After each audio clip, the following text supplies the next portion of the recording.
guys, Asher again at Flights and Reviews, and today I just wanted to do an exterior review on the Lotus Simulations L-39C for FSX. This is a payware add-on aircraft from Lotus Simulations, and it's a really great aircraft, and been wanting to review it for quite some time, so let's get started. The L-39 Albatros is an Eastern Bloc Russian training aircraft. It's used by many third world air forces as well as a fighter aircraft. Of course, it's quite obsolete to anything America, Canada, or Europe has today, but Eastern Bloc countries still use it as an interceptor. It's quite a fast plane. It doesn't break the sound barrier, of course, but it will get pretty close, and has quite a bit of use in the general aviation field. A lot of them have been brought over into Canada and the United States as general aviation aircraft, minus the hard points for the weapons, of course. And Breitling and some others use them in their display teams for aerobatics. Quite a few private owners out there, ex-Air Force pilots and people that want to own a jet, or as close as they can get to a fighter jet. The example we're looking at here is a recreation of a privately owned Canadian L-39, which is Charlie Golf Oscar Zulu Alpha.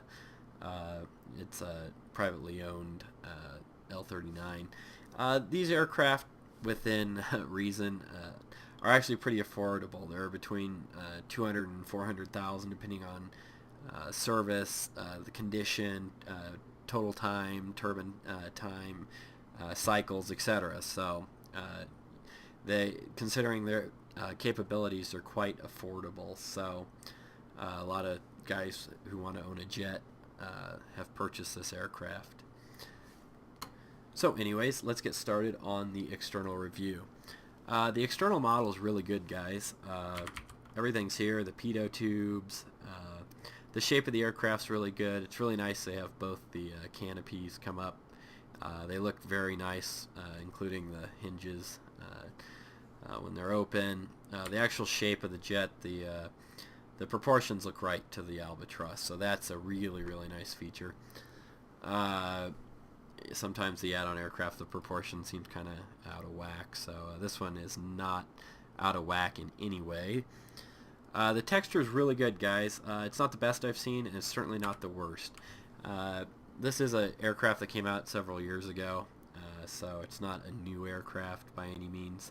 So if you're about at this zoom distance at an external view, the textures look great. Of course, on any FSX aircraft, if you're really going to zoom in close, you're going to get that pixelation out of the textures. That's just the way it is. So also, the skin looks really good on the aircraft. They've managed to get a very realistic looking dimpled look of the aluminum on the aircraft, so definitely looks worn and used. Aircraft aren't, smooth, of course. Most of them are riveted like this, and the skin is definitely not very smooth, so it really recreates that really well. They've really done a great job on the details. There's 10 variants of this aircraft included with the L-39 here. And there's actually more, because you can actually pick if you want the drop tanks attached, which extend the range quite a bit. This variant has the gun pod on it. It does not have the gun sight inside, and some of the military features. Depending on which variant you choose, it will change the cockpit somewhat, which is a neat feature. As far as details, they've got it all right. The L-39 has two pitot static tubes. Those are here. The details are really good. The ejection seats look good. You can see the backup mag compass from outside. The hard points look good with the attachment points. You can see the lug nuts and the wheels. All the suspension seems to be there. Another neat feature of the L-39 is that it's pretty rugged. So on the wings you'll see these two spikes. So it's a yellow one and a red one, candy stripe, and basically the red one is showing visually that the gear is down in case the indicator in the cockpit had failed.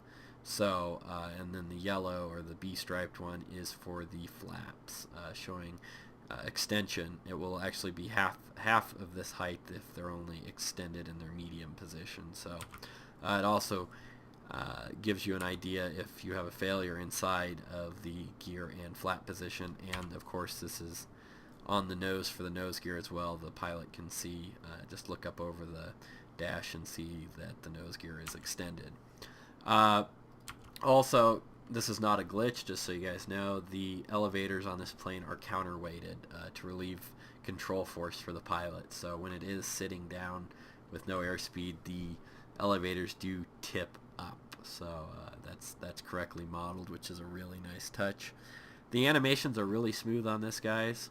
I don't know how else to say it. The elevators don't go up, of course, because they're counterweighted, but bringing them down and all that. The animations are really smooth, and as are the flap animations. Some of the best I've seen in an aircraft like this for an add-on. I'm just going to go ahead and show you guys the lighting real quick. So go ahead and switch the battery on and go down here to our lighting panel.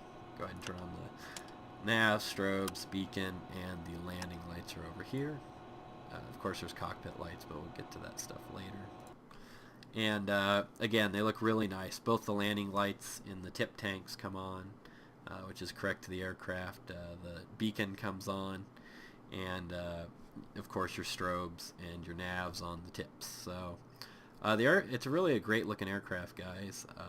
If you haven't purchased this and you haven't flown it before, for a several-year-old plane, it looks really great. It holds up really well, despite its age. So anyways, guys, I hope this gave you a good look at the Lotus Sim L-39C aircraft. Next, I'll do a review on the interior of this fine aircraft, and of course, we'll go from there. Thanks for watching. I hope you stay tuned for more flight sim reviews, and don't forget to subscribe. Thanks.